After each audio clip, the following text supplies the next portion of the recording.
Fala pessoal, beleza? Professor Gabriel na área, trazendo aqui uma revisão, tá?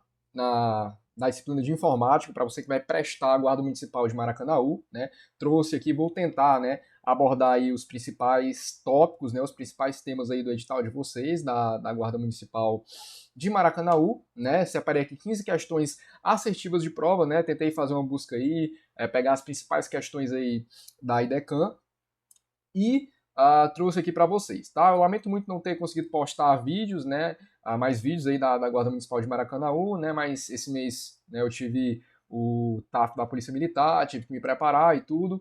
E de início, né, a nossa ideia era até trazer uma turma de simulados, né? Mas infelizmente não foi possível.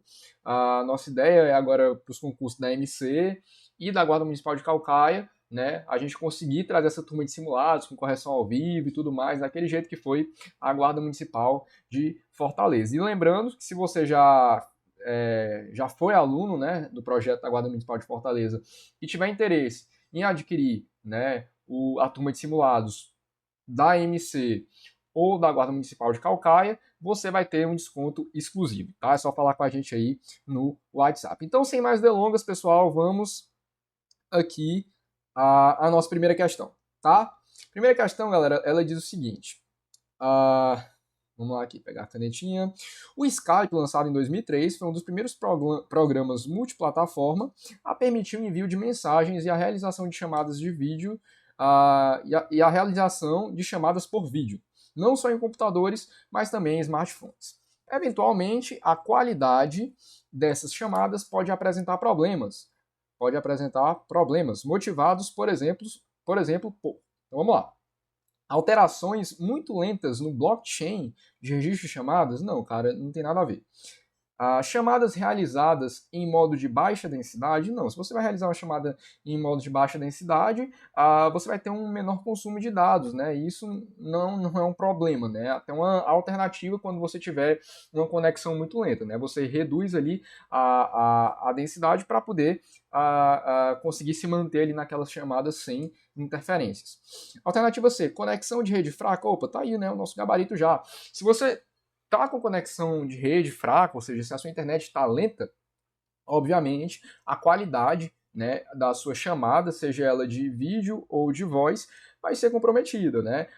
Principalmente a chamada de vídeo, né, que ela exige, né, uma maior quantidade de dados para poder acontecer. Então, assim, se a sua internet estiver fraca, ou até mesmo se a velocidade da sua internet, sua banda larga aí, for uma velocidade baixa, isso implica dizer que você pode vir a ter problemas de conexão. Então, é uma alternativa, é uma questão bem simples que eu trouxe aqui para vocês verem como esse lance de aplicativos de videochamada e tal, que é um tópico do edital de vocês, pode vir a ser cobrado. É uma questão assim que no bom senso você consegue matar, beleza? Só por desencargo de consciência, aqui item D, limitações de tráfego impostas por órgãos de controle. Não, cara, isso também não tem nada a ver. E, detecção de fraude no encaminhamento de tráfego de dados. Não, cara.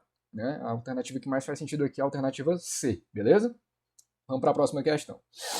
Segurança da informação. Se eu não me engano, eu trouxe essa questão aqui no vídeo passado, mas relembrar e viver, né? Então vamos lá. Segurança da informação é a proteção de dados de propriedade das organizações contra perigos e ameaças diversas, envolvendo ações que objetivam evitar riscos e garantir a continuidade das operações. Entre os princípios da segurança da informação, um tem por principal objetivo, e aí você vem, né? Vamos até usar aqui o marca-texto. Preservar o sigilo dos dados, significando que certas informações não devem ser acessadas por pessoas que não sejam credenciadas. Ou seja, o que eu grifei em amarelo é o conceito desse princípio, né? Nem divulgadas por essas pessoas com fins obscuros. Esse princípio é conhecido por. Então, galera, aí em amarelo tá, né, aí o conceito desse princípio, né?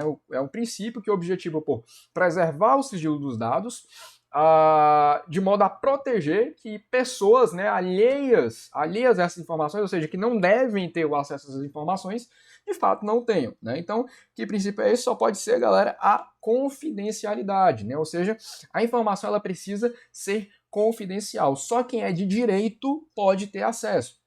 Um exemplo muito comum são as informações bancárias, né? As suas informações bancárias, um terceiro que não tem nada a ver com a sua vida, com a sua história, ele não pode acessar. Então, assim, só pode acessar, né, quem de fato ali tiver o direito de acessar aquela informação. Então, a confidencialidade ela visa por garantir, né, que as informações sejam acessadas somente por quem tem o direito de acessá-las, tá? Como eu disse, eu não vou me aprofundar muito nas questões, não vou sair explicando assim, esmiuçando item por item, porque essa é uma aula de revisão, né? Esse é um trabalho para você, inclusive é até um estímulo para você. Você vai pegar como revisão e vai você mesmo fazer o seu material. Você vai comentar cada um desses itens aí e vai tentar justificar por que não é a letra A, por que não é a letra B, por que não é a letra D, tá bom? Então, sigamos, vamos para a próxima questão. Galera, próxima questão ela diz assim: ao usar os recursos de um browser, como o Google Chrome ou o Firefox Mozilla, em ambos é possível realizar 3 procedimentos caracterizados a seguir. O primeiro, né? Vamos aqui de marca-texto. Navegar em sites na modalidade tela cheia, a partir do acionamento de uma tecla de função. Galera, teclas de função e teclas de atalho. Estude e memorize que a Idecan vai cobrar, tá? Vamos lá. Então, assim, o primeiro é navegar em sites na modalidade tela cheia. Cara, é uma tecla de função. É aquelas teclas que começam com a letra F. F é alguma coisa, certo? Por exemplo, quando você quer dar um refresh na sua página. O que diabo é refresh? Cara, quando tu quer recarregar a tua página. Tá no navegador, tá meio lento e tal, tu dá um F5. Né? Às vezes ali no dia do resultado, no resultado preliminar da prova, a galera fica fazendo o quê? Dando muito F5, que é para ir atualizando ali a página, né? Então é uma tecla de função, né? Aquelas teclas que começam com a letra F. E uma dessas teclas de função, você vai poder abrir, né? Deixar ali o seu site, a sua página com a tela cheia. Qual seria, né, de fato, essa tecla de função? Seria a tecla F11. F11. Tá? Inclusive aparece até um lembrete, né? Ele avisa quando você, né, entra ou sai do modo tela cheia. Então aí é o F11, né? Você vai ter um estreitamento das margens aí da tela do seu computador e você vai ter um aproveitamento de tela maior. Então é F11. Então não pode ser o item A, não pode ser o item C. Ficamos entre B e D. Então vamos lá.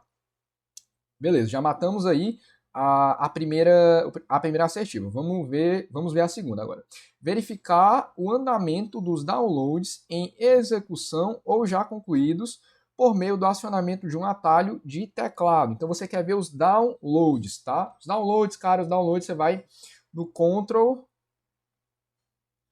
J, tá? Ctrl J, você vai ver aí os downloads. Se eu não me engano, o símbolo do Chrome dos downloads é uma parada mais ou menos assim, tá? Ele pode cobrar uma simbologia, que simbologia é mais da série Gran Rio, né? Mas vai que, né, aparece ali os downloads, você quiser verificar os seus downloads. Então aqui fica muito fácil, né? Não é AD, a gente já mata aqui AB. Vamos só ver aqui o terceiro. O terceiro também é muito fácil, né? Fazer a procura de uma palavra ou frase na homepage de um site exibido naquele momento por meio de uma janela de diálogo, como exemplificado na figura. Então ele deu a figurinha aqui,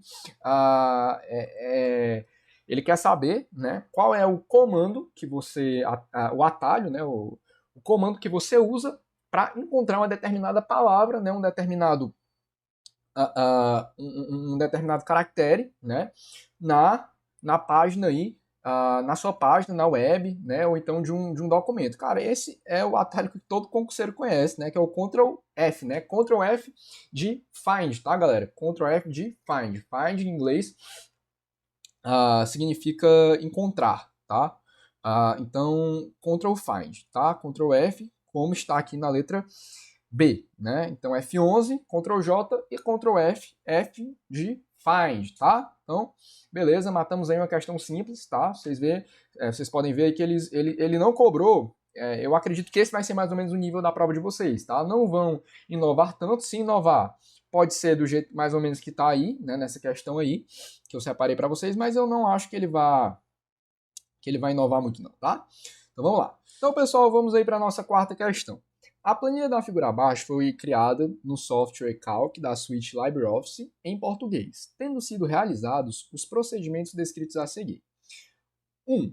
Em A4 foi inserida a expressão igual mod maior A2 até A3, D2, ponto e vírgula, A2 até D2, né, ponto e vírgula 3, fecha parênteses, ponto e vírgula 5, fecha parênteses, certo? Segundo, né, segunda afirmativa que ele dá aí. Em D4 foi inserida a expressão igual se, né, aí ele dá a fórmula, né, A4 menor ou igual a 2, Nordeste, se não Sudeste, certo? Beleza. Nessas condições, os conteúdos mostrados em A4 e D4 são respectivamente. Então, beleza. Ele fez duas operações aí, né, galera, em ordem cronológica, né? Primeiramente, né, ele chegou lá em A4 e inseriu essa fórmula aqui, né? Mod maior, blá, blá, blá. Então, para a gente não se perder, para fins didáticos, vamos aqui, né? Em A4, ele executou essa fórmula aí que nós grifamos em amarelo. E em D4, né, ele executou a fórmula que nós grifamos aí em azul, certo? Então, foram duas operações, né? Uma executada em uma célula e outra executada em outra célula, certo? Então, beleza. Ele quer saber, né, os valores mostrados em A4 e D4. Então, galera, o que acontece? Vamos lá. Primeiro vamos para a primeira fórmula. Né? A primeira fórmula é qual? É igual a mod aí maior A2 até D2, ponto e vírgula 3. Esse 3 aqui tá feio, vamos consertar o 3, 3. Fecha parênteses, ponto e vírgula 5, fecha parênteses. Então, beleza, pessoal. Aqui, como vocês já viram, nós temos duas fórmulas, certo? Uma fórmula dentro de outra fórmula. Primeiro, nós temos a fórmula mod. E segundo, nós temos aqui a fórmula maior. Galera, primeiramente, né, vamos explicar aqui a fórmula mod, tá? Aqui no cantinho. Cara, a fórmula mod, ela é interessante, tá? Por quê? Porque na fórmula mod, você vai colocar dois valores, certo? Vou colocar aqui, vamos ser um pouquinho preciosista, né? Vou colocar aqui igual a mod. Vamos lá. A fórmula mod, você vai trabalhar com dois valores, certo? Um valor que será o divisor, certo? E outro valor que será o dividendo, certo? Ou seja, você vai dividir dois valores e a fórmula mod vai te retornar o resto dessa divisão. É muito simples. Ó. Vamos supor que a gente tem aqui mod 5, ponto e vírgula 3. E aí você fecha o parênteses, certo? O que a fórmula mod vai te retornar nesse caso? Ela vai te retornar exatamente o resto da divisão de 5 por 3. Só fazer aqui um pouquinho mais bonitinho. O resto da divisão 5 por 3. Então, basicamente, qual valor ela irá te retornar? Ela irá te retornar 2, né? Porque é o resto da divisão de 5 por 3. Ou seja, se você pegar o 5 aqui e dividir por 3, você multiplica aqui por 1, né? 3 vezes 1 dá 3. Você vem aqui, diminui, e aí você obtém o resto 2, né? Ou seja, ela vai te retornar o resto. Então, qual será o resultado daqui? 2, certo? O resultado dessa operação será 2. Por quê? Porque a fórmula mod ela vai te retornar o resto de uma divisão, né? No qual, né, o primeiro número será o dividendo e o segundo será o divisor, certo? Então, tranquilo, tá? Primeiro número, né, trocando em miúdos, será o que vai ser dividido, né, no caso, o 5, né? E o segundo número será o que dividirá aquele número, né? Aquele número, o primeiro número, certo? Então, a fórmula mod ela funciona assim. E a fórmula maior, acho que eu não preciso nem explicar muita coisa, né? Ele vai te retornar o maior valor de um intervalo, né? No caso aqui, nós temos, deixa eu trocar aqui de cor para melhorar um pouquinho, nós temos esse intervalo aqui, né, A2 até D2, e nós temos o ponto e vírgula 3. O que é que esse 3 aqui, cara, quer dizer pra gente? Quer dizer que vai ser o terceiro maior, certo? Ou seja, vai ser o terceiro maior do intervalo de A2 até D2, certo? Então, bem tranquilo, certo? Ah, Gabriel, mas e o que quer dizer esse 5 lá embaixo? Esse 5 bem aqui, cara, o que quer dizer isso aqui? Peraí, deixa eu usar outra cor aqui. que quer dizer esse 5 aqui no final? Cara, é exatamente o número, né, o divisor da fórmula mod. Mas isso aí a gente tem que ter calma. Vamos primeiro resolver a fórmula maior, certo?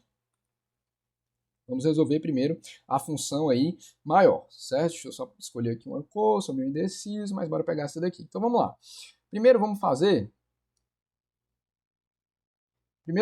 a operação maior A2, D2, 3, certo? Primeiro vamos fazer essa operaçãozinha aqui. Então vamos lá, o que a gente vai fazer? A gente vai no intervalo A2 até D2. Qual é o intervalo A2 até D2? O intervalo A2 até D2 é esse aqui, né? A2 até D2, são esses 4 números aqui. Ele quer saber quem é o terceiro maior. Quem é o terceiro maior? Então vamos lá. O primeiro maior aqui é o 22, o segundo é o 19, quem é o terceiro maior é o 18, né? Então é o terceiro maior. Então é o número que nós queremos, né? Então isso tudo, né, maior A2 até D2, ponto e vírgula 3, nós vamos substituir, né? Ou seja, isso tudo aqui, ó, nós vamos substituir pelo número 18, né? Então, pelo número 18, certo? Pelo número 18. Então, nós, né, vamos aplicar aí na maior fórmula agora, né, para enfim chegarmos ao resultado. Ó, segundo passo aqui, vamos enfim chegar ao resultado da nossa operação. Então, no caso, vai ficar uma fórmula bem tranquila, vai ficar mod 18, ponto e vírgula 5. Né? Então, no caso, o que a gente fez aqui para você entender? Nós pegamos, resolvemos primeiro a fórmula, né, que está contida dentro da fórmula mod, né, que é a fórmula de maior. Pegamos aí o terceiro maior desse intervalo A2 até D2, substituímos, ou seja, só tiramos aí essa expressão zona gigante, né, gigante não, né, mas enfim, expressãozinha maior, colocamos o número 18 e aí, né, vamos agora aplicar a fórmula mod. Então, já expliquei para vocês como é que funciona a fórmula mod. Ó, lembra do 5 aqui? Ele representa aqui o segundo termo, né, o segundo campo da nossa fórmula mod. Então, o que a gente vai fazer? Nós vamos pegar 18 e nós vamos dividir por 5, certo? Então, vamos pegar 18,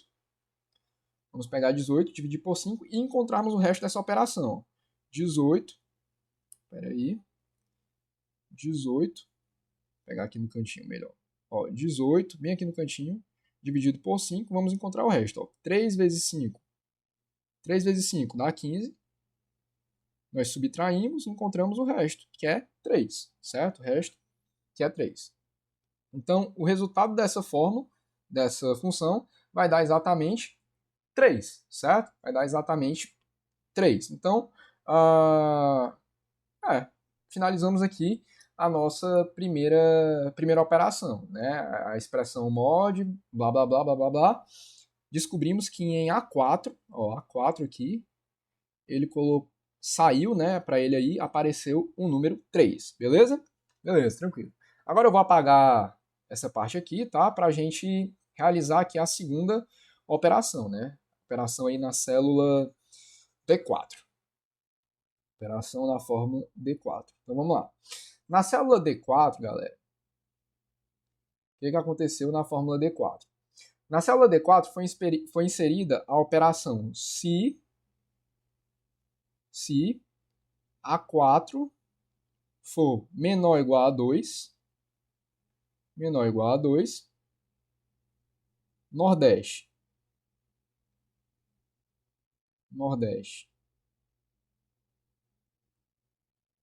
E aí nós temos o ponto e vírgula, Sudeste. Então, galera, perceba aí que nós temos 3 campos, certo? 3 campos aí principais, certo?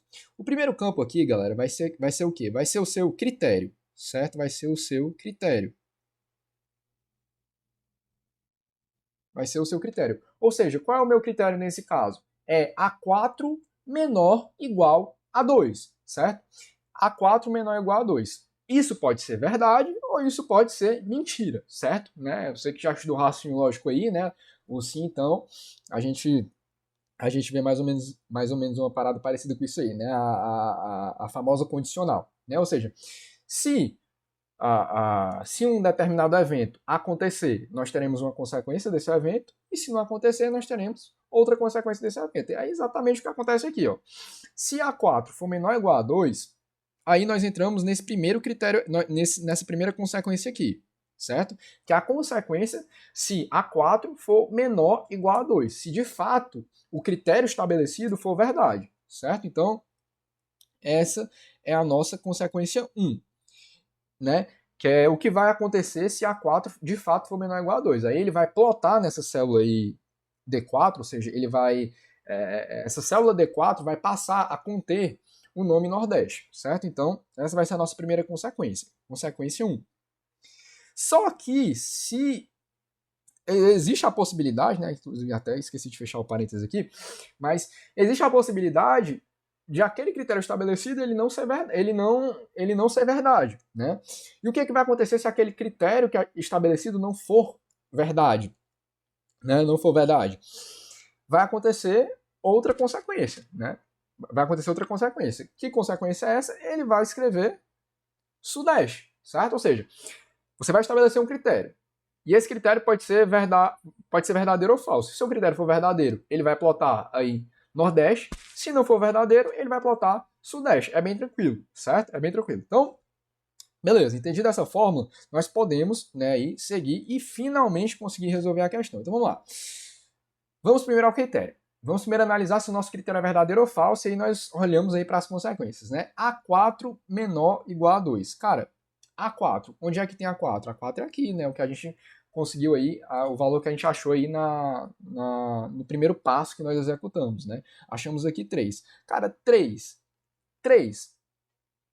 é menor ou igual a 2? Não, 3 é maior do que 2. Então, no caso, né? Nós temos que o nosso critério aqui, ó, ele é falso, né? Por quê? Porque A4, ou seja, 3, ele é maior do que 2, né? O nosso critério é qual? A4 ele tem que ser menor ou igual a 2, ou seja, tem que ser 2, 1 ou números menores, né? Mas no caso o nosso critério é 3, né? Se é 3, ele não satisfaz o nosso critério, logo o nosso critério é falso, né? Por quê? Porque A4 não é menor ou igual a 2, né? Ele é maior do que 2.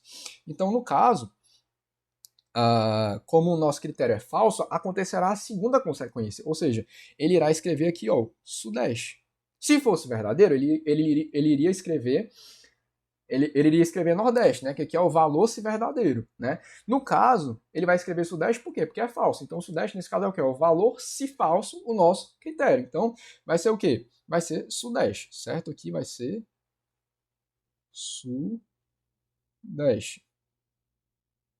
Certo? Sudeste. Então, no caso, os valores contidos em A4 foi 3, né? O valor contido na célula A4 foi 3, então já riscamos essa.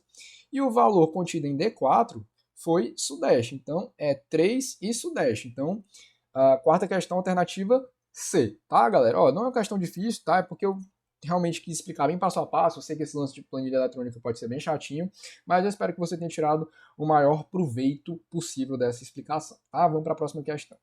Então, pessoal, vamos aqui para a nossa próxima questão. Ela diz assim: quinta questão. No que se refere aos sistemas operacionais Windows e Linux, dois componentes são caracterizados a seguir. Há um programa que é o firmware responsável pela execução de tarefas imprescindíveis, né? Tarefas imprescindíveis como o reconhecimento dos hardwares instalados, a verificação das horas no relógio interno e a inicialização do sistema operacional.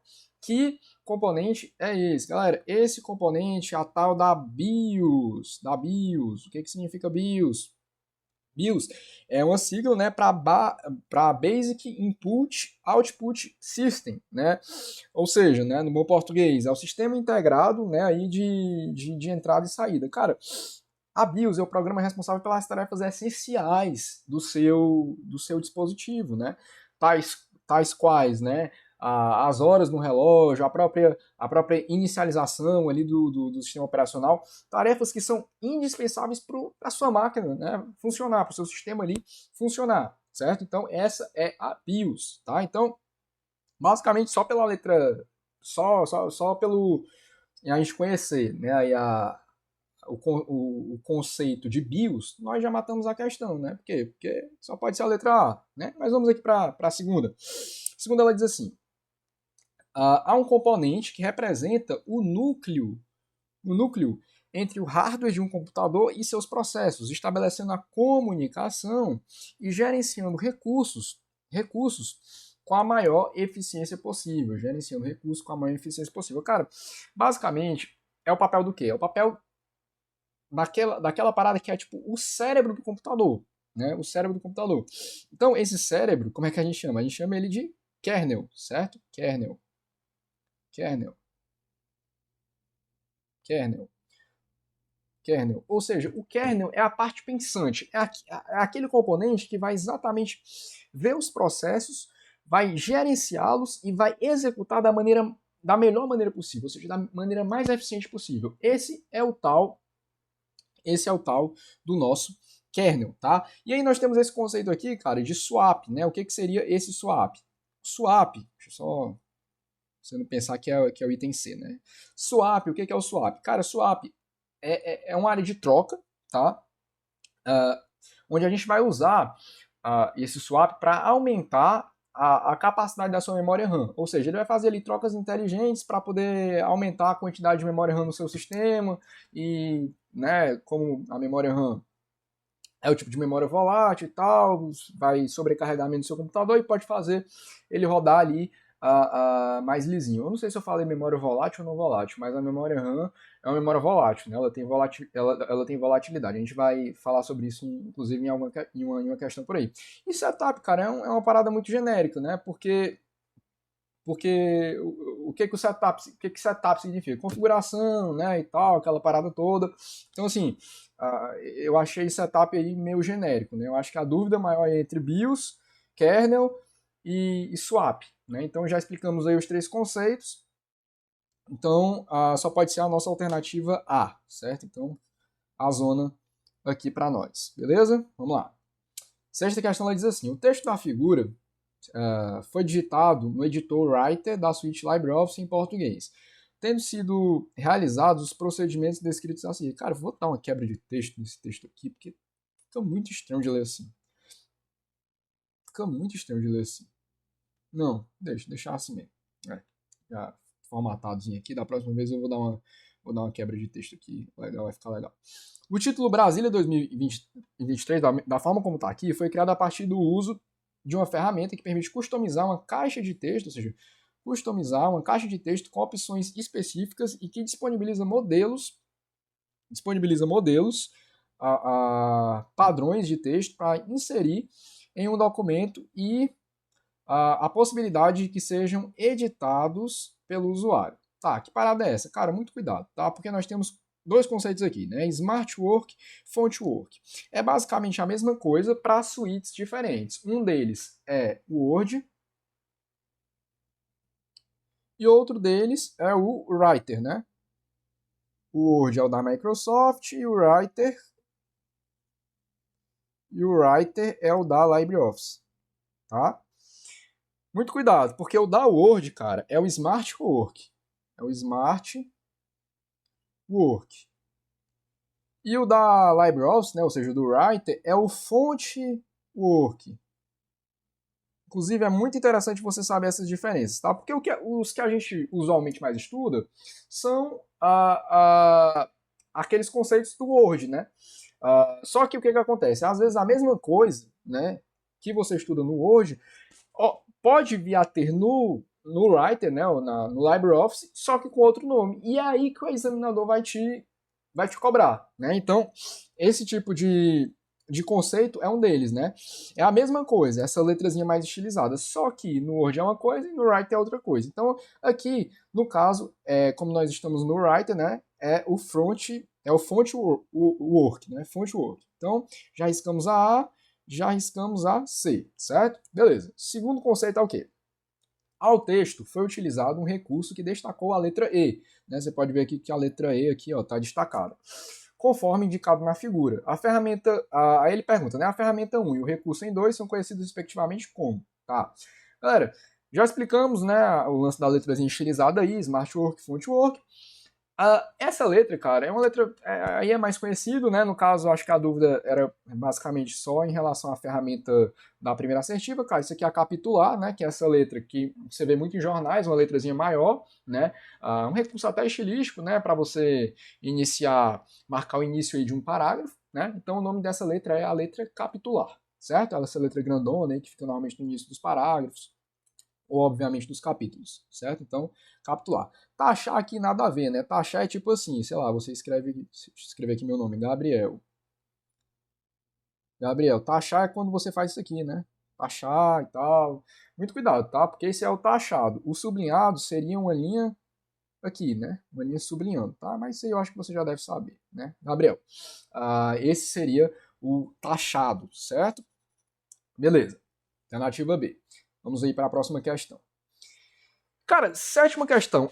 Tem um tópico lá no edital de vocês que fala sobre extensões de arquivos, né? E existem, eu acho que vocês já devem estar resolvendo muitas questões sobre as extensões propriamente ditas, né? E aqui eu acho interessante essa questão porque ele trouxe o conceito de extensão de arquivo, né? Ele pergunta aí basicamente o que é uma extensão de arquivo para você. Caso você decora, né? JPEG, MP3, ODT, sei lá, PPTX, DocX e tal, mas você não sabe o que é o conceito de extensão. E aqui eu achei interessante essa questão da Edacam, porque ela cobrou o conceito de extensão. Então vamos lá.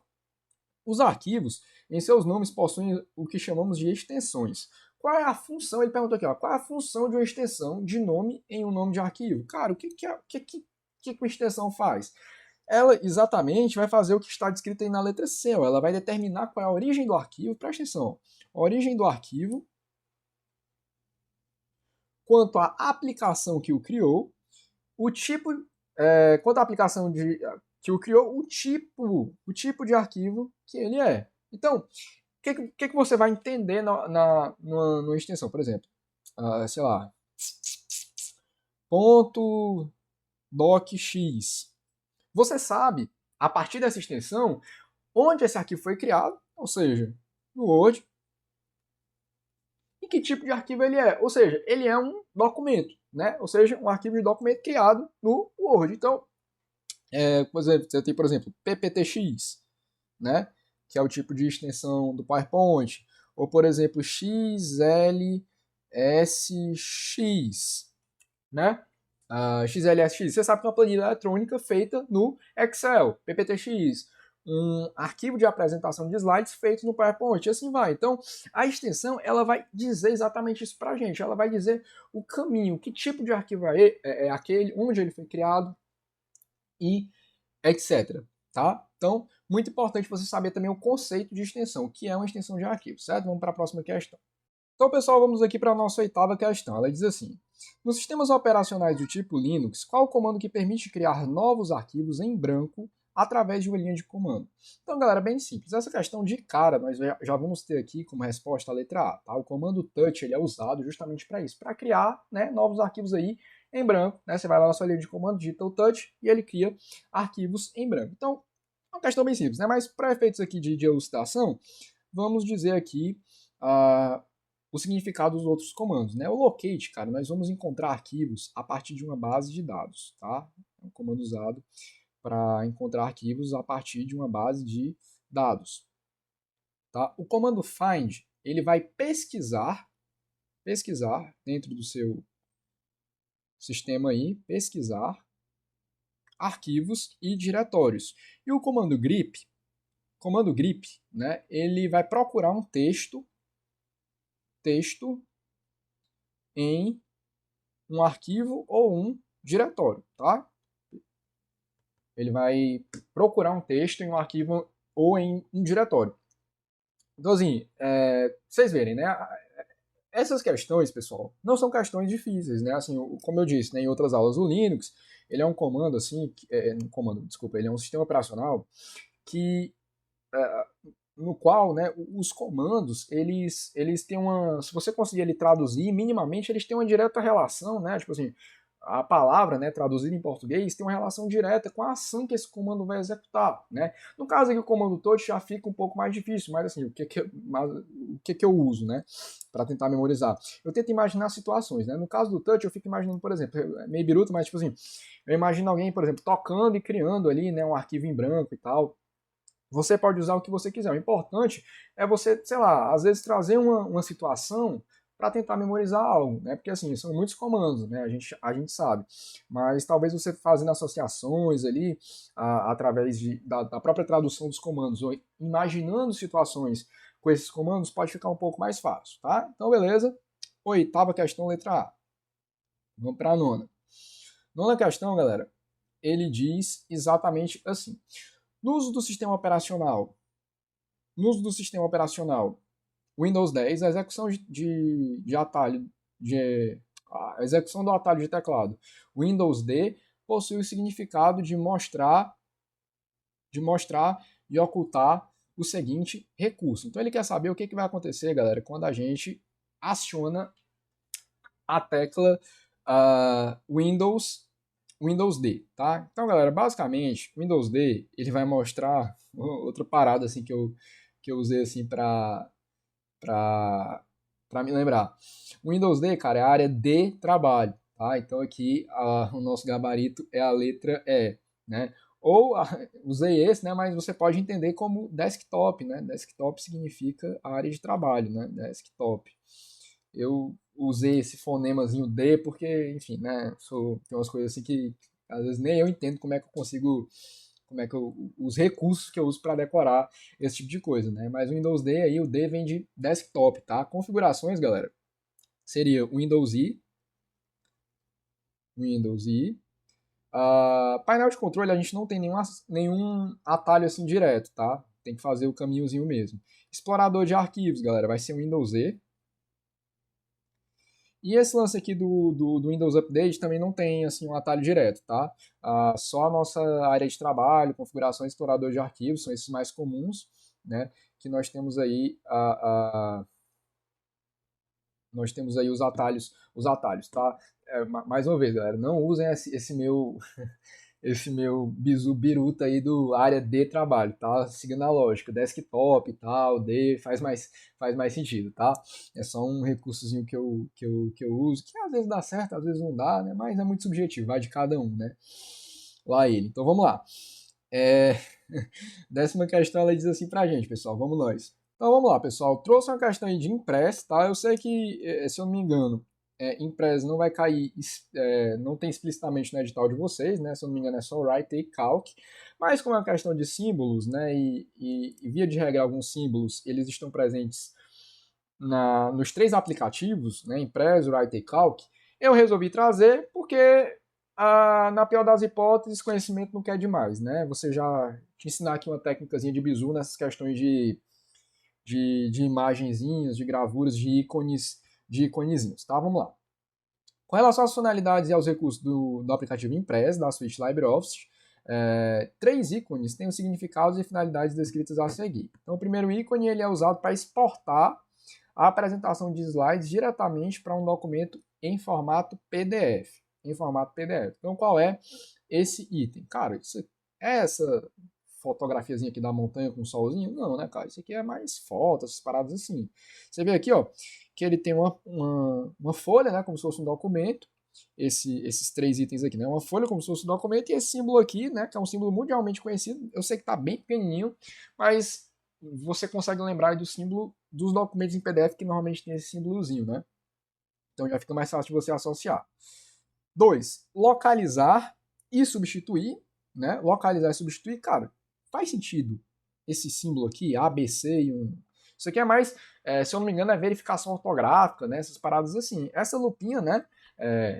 Você vê aqui que faz todo sentido essa lupinha, ó, porque essa lupinha indica o quê? Localizar, e aqui nós temos uma letra A, né, que foi localizada, e a letra D, né, que será usada para substituir a letra A, né? Então, faz mais sentido. Então, nós já podemos riscar aqui a letra C. Terceira, né? Abrir um arquivo gravado no HD em formato ODP. né? Então você vai querer abrir um arquivo. Cara, abrir um arquivo faz muito mais sentido essa pastazinha, né? Você tem uma pasta aqui, nessa pasta aqui você consegue, né, mais ou menos entender que existem vários arquivos, né, e tal, e você clicando nessa pastazinha você vai abrir um arquivo, né, que está gravado aí, no caso, nessa pasta, né? Então, na verdade, aqui era para ter item E, né? Era para ter item E, porque aqui são 5 itens, né? Foi um erro de formatação. Então aqui vocês entendam, não é item D, tá, galera? Aqui, ó, vocês entendam, vou até riscar os itens aqui para vocês não se confundirem. Aqui, ó, A, B, C, D e E, tá? Então vocês entendam aqui como se fosse o item E, tá? Porque foi bem mal formatado. A maioria das questões é A, B, C, D. Aí quando tem um A, B, C, D, às vezes, né, já chega no final, você fica mais cansado. Mas o gabarito dessa questão aqui, ó, é esse item aqui, o item E, tá, pessoal? Mais ou menos assim. Então, esse tipo de questão, cara, de ícone, pelo amor de Deus, pensa, tá? Pensa.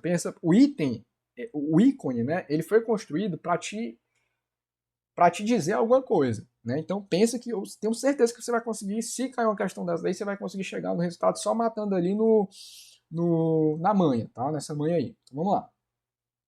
11ª questão. Diz o seguinte: com relação aos recursos do software Thunderbird Mozilla em português,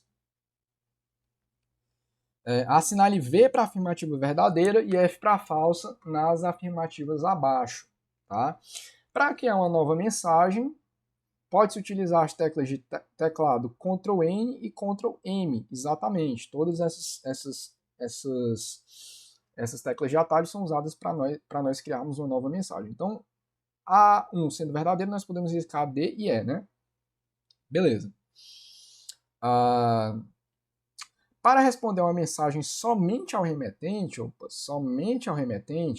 deve-se usar, somente o remetente aqui, ó, deve-se usar a tecla de atalho Ctrl R, exatamente, o Rzinho aqui, ó, de remetente.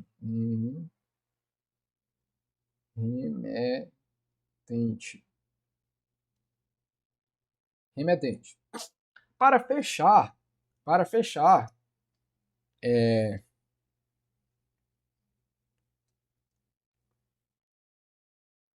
Para fechar a janela de diálogo desse software, deve-se pressionar o ícone X, né, no canto superior direito ou executar o atalho de teclado Alt F7. Cara, o erro está aqui, né? Não é Alt F7,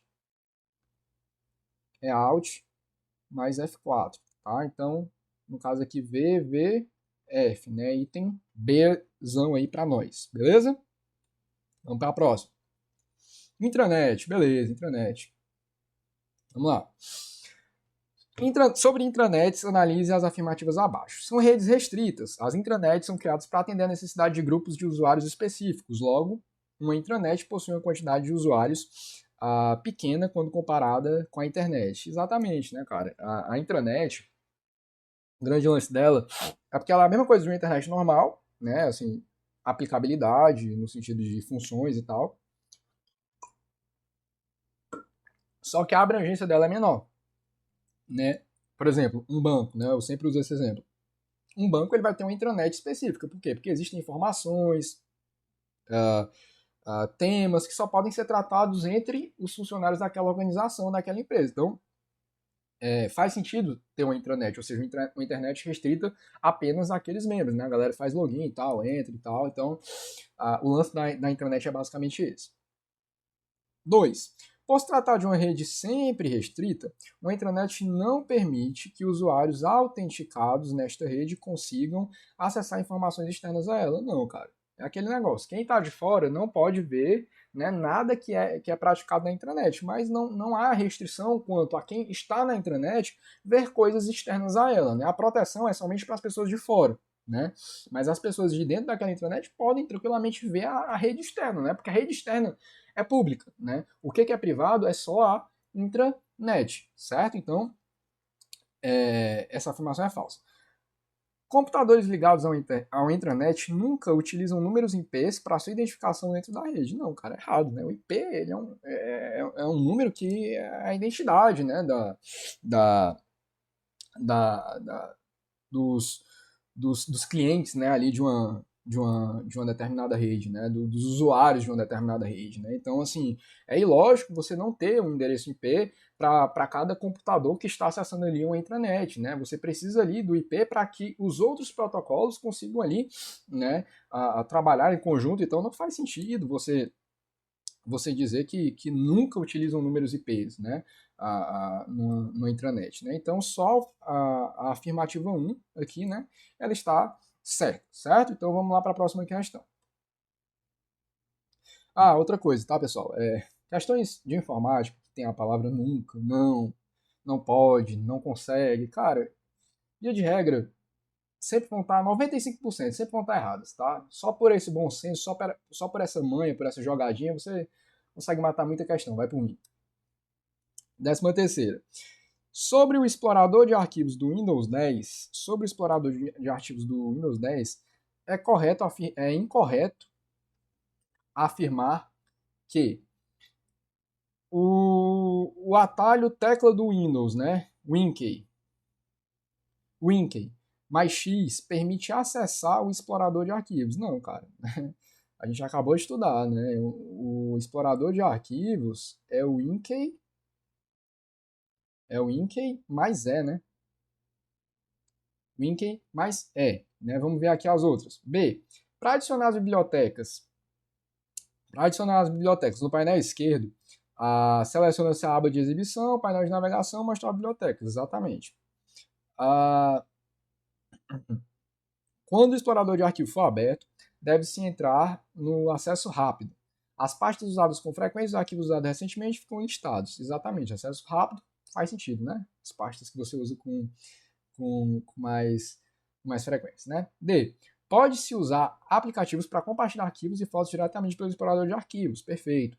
Seleciona os arquivos que se deseja compartilhar e em seguida acessa-se a guia compartilhar. Seleciona-se o botão compartilhar e em seguida escolhe-se um aplicativo. Exatamente. Galera, só um adendo, né? A tecla Windows X ela vai abrir um menu para usuários avançados, né? Ou seja, você vai ali facilitar acessos ali para gerenciador de tarefas, painel de controle, gerenciador de dispositivos e outros, né? Ou seja, é um painelzinho para usuários avançados, tá? Um painel para usuários avançados.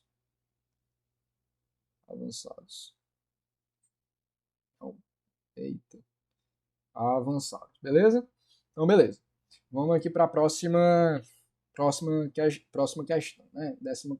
Ela diz assim: em um computador, o componente de hardware que tem como finalidade promover o armazenamento de dados de forma permanente é denominado, então vamos lá, galera, tranquilo, né? Disco rígido, famoso HD, SSD e blá blá blá, tá? Processador não tem função de armazenamento, né? A placa de vídeo também não, né? Memória RAM também não, tá? Por quê? Né? Memória RAM é uma memória volátil, né? Ou seja, ela não vai guardar os dados de forma permanente. Placa de vídeo, você tem uma capacidade na sua placa de vídeo, né? Mas também é volátil. Você fecha o programa, já era. E o processador não tem essa funcionalidade de armazenamento de dados, né? Então, assim, ele vai processar os dados, né? Ele vai processar os dados e não armazená-los, né? Então,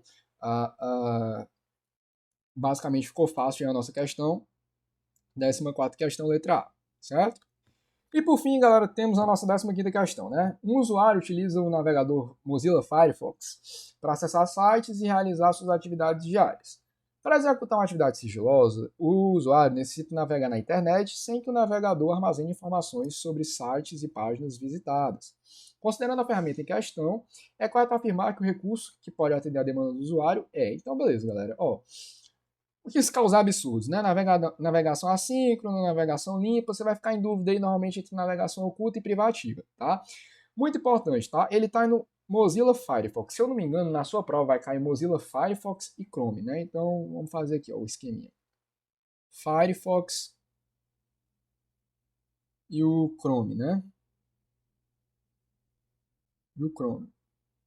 Galera, a mesma função tem dois nomes diferentes, tá? No Mozilla Firefox, você vai chamar de navegação privativa, certo? Navegação privativa. E vai usar a tecla de atalho Ctrl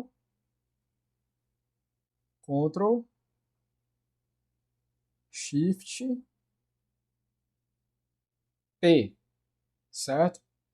Para você acessar a tal da navegação privativa. Em contrapartida, no Google Chrome, cara, isso aqui tem que fazer um esqueminha, botar num papel, uma coisa assim. Isso aqui tem que decorar, porque é uma das maiores pegadinhas em provas, tá? Ele te colocar nessa saia justa aí.